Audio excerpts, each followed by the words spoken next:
Assalamualaikum warahmatullahi wabarakatuh. Berjumpa kembali dengan Mas Ramu. Kali ini Mas Ramu akan melanjutkan cerita tentang pendakian Gunung Setleret. Ini sudah sampai di part terakhir ya. Ini part DC atau Base Camp, perjalanan dari Bejugan, base campnya Gunung Setleret menuju base campnya Gunung Pakuwojo. Jadi rencananya kita akan parkir di base camp Parikesit, tapi kodarua kita nggak nemu. Di akhirnya kita parkir di Tapak Bandeng. Kita akan melalui rute yang warna biru keunguan ini ya, kayak ini. Jadi nanti kita akan ketemu ini Pasar Kejajar, kemudian kita belok kanan. Pasar Kejajar itu pasar yang berada di Jalan Raya Dieng. Jadi kalau kita dari Wonosobo menuju Dieng itu kita akan lewati dua pasar, yaitu Pasar Garung dan Pasar Kejajar. Dan kita akan naik terus sampai di sini ya. Di Nah, ini base camp Padak Panjang itu di sini. Kita nggak masuk ke base campnya, kita parkir di lapangan yang memang biasa digunakan untuk parkir kalau mendaki Gunung Merahu via Padak Panjang. Kita langsung loncat ke versi realnya. Seperti ini penampakan dusun Gejugan. Base camp sementaranya ada di pojok depan itu yang warna merah itu, di warung, karena base camp aslinya sedang tutup sementara ini. Itu ada bapak-bapak lagi bermain dengan anak kecil, main perang-perangan mungkin. Ini di sebelah kiri ini ada orang makannya, ini yang warna coklat ini. Kita bisa bungkus nasi di situ. Tadi kita juga sempat makan di situ. Ini kita sudah ada di penghujung dusun. Di depan kita akan view terbuka lah, ini sebelah kiri ini ladang-ladang warga. Nanti pas berangkat itu ini view-nya cerah dan bagus view-nya. Sebelah kiri itu kan kita memandang landscape Gunung Setleret, ada tebing-tebing gitu terus sama lembah-lembahan gitu. Kita berjalan di atas pegunungan ini, tapi ini jalannya kan agak sempit, tapi ini udah agak diperlebar di sebelah kanan kiri kan sudah dicor. Cuman dulu pas Mas Ramo pertama kali mau ke sini itu kan lihat di YouTube jalannya kecil tuh, ragu-ragu pas mau pakai mobil. Terus kita jalan di sini itu pertama sama Bang Adit. Bang Adit dari Ngenduk. Waktu itu kita turun dari Gunung Perahu, terus Bang Adit tak ajak lewat sini. Kita kan biasanya lewat Jalan Raya Dieng, terus lewat Wonosobo, atau kalau nggak kita lewat Tambi biasanya. Kemudian dia tak ajak lewat sini karena penasaran dengan jalan di sini itu seperti apa kondisinya, apakah layak buat dilalui mobil waktu itu ya. Dan ternyata layak, seperti ini. View-nya bagus sebelah kiri itu, tapi langsung jurang ya. Jadi kalau panik itu resiko nyemplung jurang. Enggak, ini misalkan remnya blong, kita langsung lurus, otomatis kita akan nyemplung jurang itu di sebelah kiri. Dan tanjakan yang lumayan itu di depan ini tanjakan yang ekstrim. Di sini kita bentuk es ini. Jadi di kawasan atau di jalan ini kita akan melewati beberapa dusun base camp. Tadi kita kan dari Gejugan, itu base campnya Gunung Setleret. Kalau kita ke timur lagi itu langsung ketemu dusun Wates, base camp pendakian Gunung Perahu.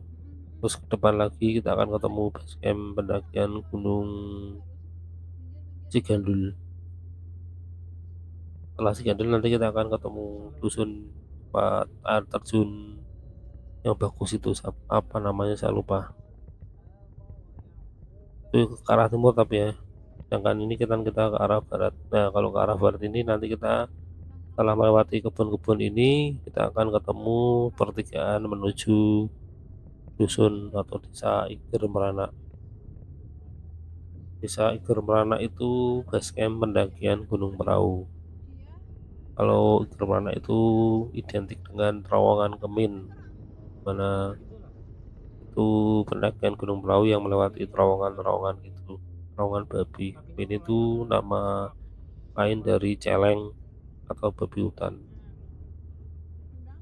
Jadi celeng itu biasa lah ini. Nah, kanan ini Gapura menuju Dusun Iger Merana kalau dari arah timur ya. Kalau dari arah barat itu dia juga membuat pertigaan lah ini. Sebelah kanan itu kan ada jalan. Nah, itu juga jalan menuju Iger Merana lah di sini ketemunya. Jadi memang enggak biar enggak terlalu nekuk. Kelihatannya orang-orang desa Iger Merana membuat jalan gitu. Jadi kemen itu atau celeng itu kalau di hutan dia tuh memang suka membuat terowongan gitu, terowongan dari ilalang-ilalang itu nggak tahu itu sebenarnya bukan membuat sih, mungkin dia karena kan jalannya lurus nubruk-nubruk itu, jadi ilalang itu disasak sama dia sehingga membentuk terowongan. Mungkin karena itu sering dilewati dia di setiap hari buat mencari makanan atau mencari air gitu, sehingga itu membentuk seperti jalan. Mas Ramu menemukan selain di Gunung Perahu via Iger Merana, itu ada di Gunung Kembang via Blembem. Dulu banyak sekali itu terowongan-terowongan Kemin. Tapi Mas Ramu terakhir ke sana itu kelihatannya Keminnya udah nggak ada di situ. Kata Mas Basecamp juga sudah geser, nggak di Kembang lagi. Terus sempat lihat juga di daerah kawasan Gunung Welirang yang menuju Gunung Ringgit itu juga kita menemukan banyak, bukan banyak sih, beberapa terowongan Kemin. Ini kita masuk dusun lagi tapi nggak tahu namanya apa. Kalau ini nggak ada pendakiannya sih di dusun ini. Tidak tercatat ada pendakian, tapi sebenarnya kalau mereka mau membuka pendakian gunung setelah bisa juga sih dari sisi barat. Karena kalau dilihat dari konturnya kan Arab itu punggungan-punggungan. Ini jalannya agak sempit yang di sini. Ya ke rapat ya pemukimannya.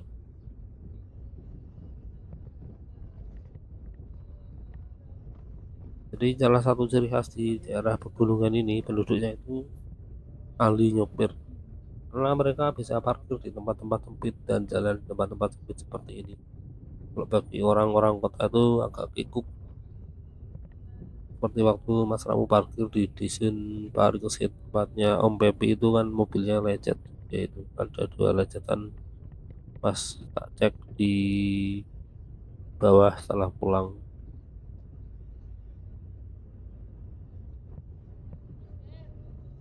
Ini kondisi sore hari, kita ini jalan sekitar asar ya, setelah asar lah. Mungkin jam setengah 4 atau jam 4-an nih. Ini udah jam 4 lebih kelihatannya. Alhamdulillah ini jalannya sepi, jadi kita nyopir mobilnya juga enak, nggak harus selalu fokus buat simpangan, lebih fokus menikmati jalan dan pemandangan sore hari di dusun ini. Ini nama dusunnya itu Dusun Krakal, desanya Surengedi, Kecamatan Kejajar, Kabupaten Wonosobo. Dan kita ternyata sudah di penghujung dusun tadi. Sekarang kita masuk ke kawasan kebun warga lagi. Sebelah kiri kebun, sebelah kanan juga aslinya kebun, cuman posisinya kan miring.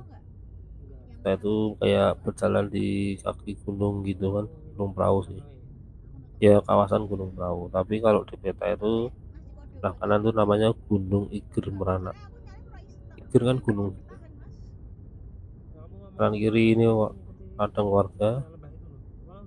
Kita menyusuri jalan yang membelah ladang. Jalannya ini sudah bagus, ini sudah di aspal lagi.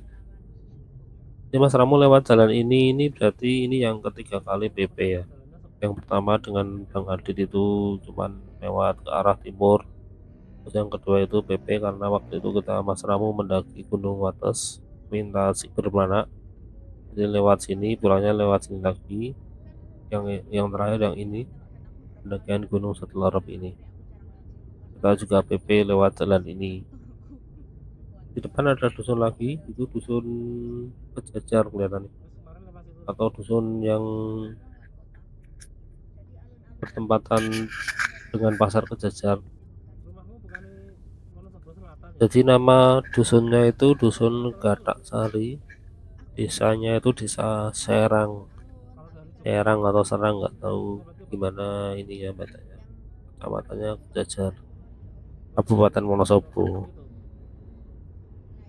Ini kondisi dusun Gatak. Nah ini sudah masuk di kawasan pasar ini, kanan kiri ruko semua. Dan di depan itu nanti kita akan ketemu pasar Kejajar di tusuk satunya jalan ini ya. Nah itu jalan raya Dieng itu. Kalau ke kiri itu kita ke Wonosobo, kita akan ke kanan karena kita akan menuju Dieng. Ini pasar yang sempat viral, bukan sempat viral sih. Ada beberapa orang yang memposting view pasar ini. Memang bagus sih view-nya. Tapi kalau bagi Mas Ramu ya biasa aja. Mungkin karena Mas Ramu sudah terlalu sering lewat sini terus melihat landscape-nya Gunung Sindoro, jadi ya biasa aja walaupun memang indah sih. Mas Ramu juga sebenarnya pengen belanja di pasar ini cuman nggak enak kalau parkir di pinggir jalan seperti ini karena akan mengganggu jalan. Mas Ramu tipe orang yang sungkan kalau mau parkir sembarangan seperti itu. Jadi kita akan naik terus sampai nanti di Dusun Parikesit, tempat awal atau start awal pendakian Gunung Pakuwojo. Di depan itu harusnya nampak Gunung Perahu apa Gunung Pakuwojo ya. Di antara itulah kurang jelas sih itu ketutup. Oh ya, sebelah kanan itu Gunung Perahu, kalau sebelah kiri itu Gunung Pakuwojo.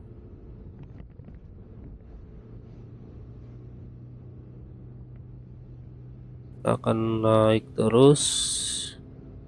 Ya betul, ada lampu kedap-kedip. Nah ini kadang terkadang itu ini kita waktu di TKP atau di suatu tempat terus kemudian kita nyuting-nyuting gitu kan, kita akan nyuting itu pas kita di sana itu lampunya biasa aja, sebenarnya pas sampai rumah itu lampunya kedip-kedip.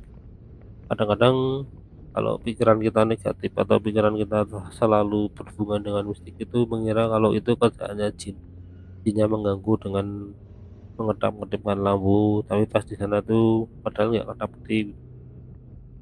Kita kadang-kadang banyak orang yang berpikir seperti itu, dia akan bangga, oh ini ada penampakan yang jinnya lagi mainin lampu, padahal pas di sana itu enggak, ternyata baru ketahuan ketika udah nyampe di rumah. Padahal itu bukan kelakuan jin, itu karena perbedaan frekuensi antara cahaya lampu itu dengan cahaya atau video yang ditangkap oleh kamera. Nah, jadi kamera itu kan kamera video ini ya, itu kan punya range anggap aja misalkan lah range dari video itu 1 sampai 10, baca seperti itulah buat gampangnya, karena nggak tahu pasti berapa nilainya, harus googling dulu. Nah anggap aja kamera video ini menangkap frekuensi antara 1 sampai 10, kemudian cahaya itu cahaya yang kedap-kedip itu 11 atau 12. Jadi ketika cahaya itu ditampilkan di range video yang 1 sampai 10, maka dia akan membuat efek kedap-kedip seperti itu. Jadi itu nggak ada hubungannya dengan mistik atau kelakuannya jin, yaitu otak-otak si orang-orang yang suka horor-hororan itu yang menyangkut pautkan dengan kelakuan jin.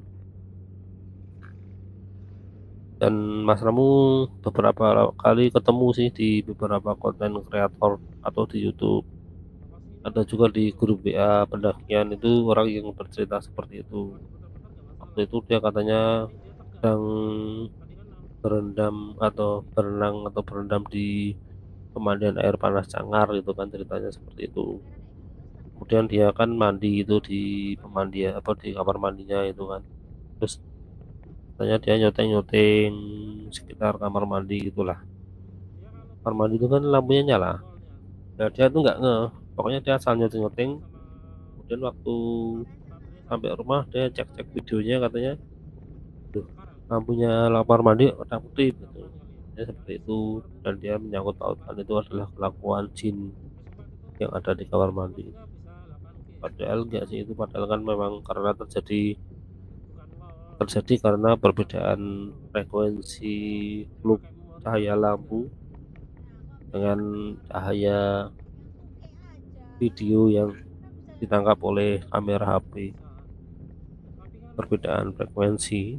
Jadi seperti itu, kayak kalau kita nyoteng TV itu kadang kan TV, padahal ketika kita ngeliat TV-nya itu nggak kedap-kedip, tapi pas di video kadang jadi kedip. Nah seperti itulah kurang lebih.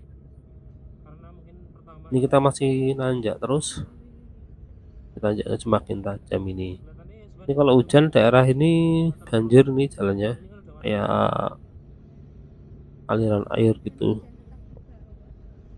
Jadi kalau naik ke arah Dieng ini pastikan kendaraan dalam kondisi sehat, karena ini tanjaknya lumayan tajam. Jadi sehat mesin dan sehat remnya, dan sebisa mungkin jangan pakai matic sih, walaupun matic juga sudah aman. Jadi ada perbedaan antara Dieng dengan Tengger atau Bromo, sebenarnya kan mirip-mirip jalannya itu. Seperti ini tanjakan, terus di atas itu di puncak tertingginya juga sama kan, kawasan Dieng dan kawasan Ranupane dan sekitarnya itu kan sekitar 2000-an tingginya. Cuman kalau di sana kan wajib jeep, ya karena mereka memang nggak niat memperbaiki jalan. Kalau di sini kan jalannya bagus seperti ini, jadi kendaraan pribadi bisa sampai atas. Di sini juga ada jeep wisata, malah baru-baru ini, dan mereka tetap dapat penghasilan sih. Maksudnya nggak perlu dipaksakan harus naik jeep. Di sini jeep itu ada paket jeep, wisata jeep, menggunakan jeep itu kan, dan melewati jalan-jalan seperti ini dan nggak masalah, karena kan memang rezeki itu nggak harus di di apa istilahnya, dimanipulasi lah. Di semua orang itu pasti sudah ada jalur rezekinya, walaupun kita mencari dengan cara yang baik ataupun dengan cara yang buruk. Nah kalau orang-orang Dieng ini kan dia jalannya terus diperbaiki supaya wisatawan tetap berdatangan dan tidak memaksakan untuk nyewa jeep. Walaupun akses menuju Dieng kan ada beberapa, tapi yang layak atau aman ya ini jalan raya Dieng. Nyaman untuk semua pengendara dan semua kendaraan, nggak perlu nyewa jeep. Kita akan melewati tanjakan yang paling ekstrim ini. Jadi di belakang tadi ada base camp Gunung Seroja sebenarnya di belakang, cuman tadi kelewatan Mas Ramu lupa mengomentari. Nah ini adalah tanjakan paling ekstrim di kawasan Dieng. Kalau menurut Mas Ramu sih, mungkin kan beda orang itu beda persepsi, persepsi atau versi, beda versi tanjakan yang mana yang dirasa ekstrim. Ini ekstrim karena ini kan kita jalannya sempit seperti ini, kemudian kita akan nekuk, begitu nekuk langsung nanjak lah ini di depan ini. Di depan itu nanti kita akan ketemu Gardu Pandang Dieng. Nah ini nah kiri, nah itu, oh bukan ini sebelah yang tanjakan tajam, itu sebelah kanan ini Gardu Pandang Dieng, sekarang ramai sekali. Dulu sebelum zaman Instagram ini sepi padahal batu pandang Dieng itu. Mas Ramu malah jarang mampir di situ. Dan sebelah kanan itu Gunung Perahu. Di sebelah kiri ini ada batu apa itu? Unggul Unggul Sawo atau apa tuh? Unggul Pitu apa? Sekarang ditutup sih tapi karena kan itu milik pribadi katanya. Kata Om Pepi itu kayak ladang pribadi, terus ada batu-batu dan itu dijadikan wisata gitu kan, foto-foto. Tapi nggak ada retribusi atau artis masuk. Yang ada tiket, bukan tiket sih, parkir. Jadi yang dapat penghasilan ya tukang parkir, tapi yang punya tanah itu malah rusak ladangnya. Karena sama wisatawan-wisatawan ilegal itu. Nah ini jalan yang paling ekstrim ini jalannya kan aslinya longsor ini. Kemudian ini dicor. Jadi ini kayak jembatan di atas jurang, di sebelah kanan kan jurang ini.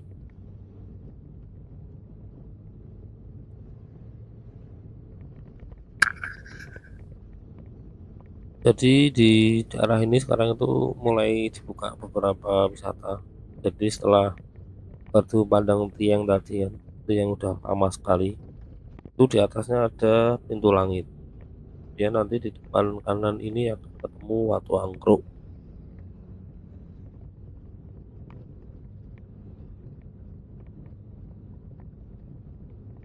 Nah nanti eh tadi juga ada ini apa?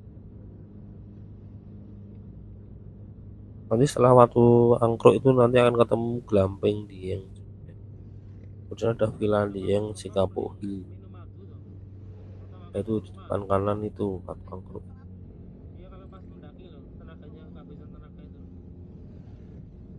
Ini Watu Anggruk sebelah kanan kita ini kalau pas wisata apa pas weekend itu macet itu di sini dari bawah tadi. Si tanjakan ini akan macet karena ini ada orang keluar masuk dari Wat Anggruk ini sebelah kanan ini. Makanya Mas Ramu itu sekarang males kalau mau ke Dieng tapi weekend. Ini kan kita hari Selasa hari Senin ini. Jadi kalau mau ke Dieng itu Mas Ramu lebih memilih hari weekday kalau naik mobil. Kalau weekend ya milih naik motor. Begitu juga kalau mendaki Gunung Perahu, Mas Ramu lebih memilih weekday. Nggak mau kalau mendaki Gunung Perahu weekend. Maunya healing malah jadinya pening nanti kalau mendaki Gunung Perahu pas weekend. Karena ramai sekali orang-orang mendakinya.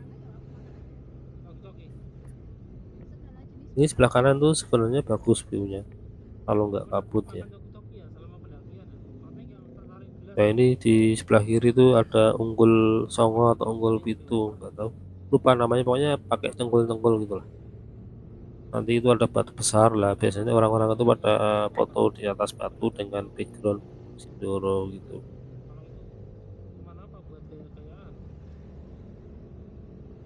Ini kita akan memasuki kawasan desa Parikesit atau lebih tepatnya Dusun Wadah Putih, Desa Parikesit, kecamatannya ikut Kejajar. Jadi Kejajar itu luas sekali ya kecamatannya.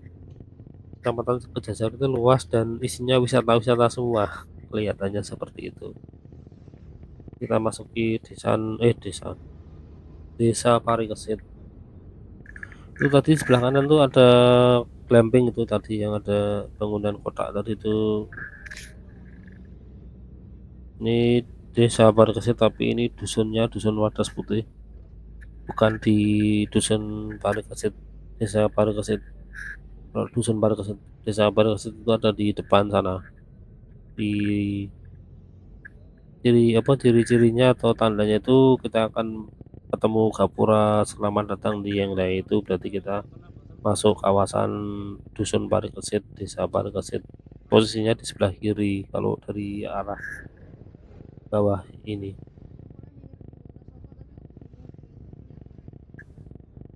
Ini jalannya udah lebar seperti ini, lebar dan enak dan halus. Memang patut diacungi jempol ini. Apa? Ini berarti maksudnya apa? Desa apa jalan kabupaten apa jalan provinsi ini? Kalau nggak ada warna kuning itu berarti kan jalan bukan jalan nasional. Kalau ada garis kuning itu jalan nasional. Ini kalau nggak jalan. Nah, ini kita udah masuk dusun Parikesit, desa Parikesit, dan kita coba nyari base camp Parikesit pendakian Gunung Pakuwoco itu di sebelah mana? Kita nggak nemu. Sebelah kiri ya ada pelangnya. Nah inilah, ini gapura ciri-ciri kita masuk kawasan desa Parikesit. Karena kita nggak nemu base campnya, kita langsung lanjut terus saja. Kita akan menuju parkiran terdekat yaitu lapangan Padak Banteng. Kita sudah di ujung cerita ternyata, di ujung video, karena di depan itu sudah lapangan Padak Banteng. Kalian Mas Ramu pamit.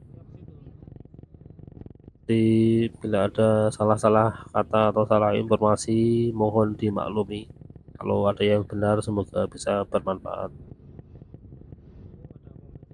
Ini sudah mendekati Surup, jadi nanti kita akan berhenti kemudian makan sekalian kelihatannya. Jadi di atas kita nggak akan makan malam lagi. Tadi kan kita sempat bungkus makanan di warung tadi.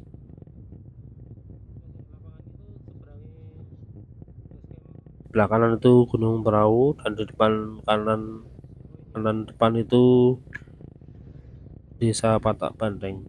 Nah ini sebelah kiri kita sudah ketemu lapangan Patak Banteng, lapangan yang biasa digunakan parkir kendaraan pendaki ke Patak Banteng. Bila di base camp penuh, dia akan diarahkan ke sini.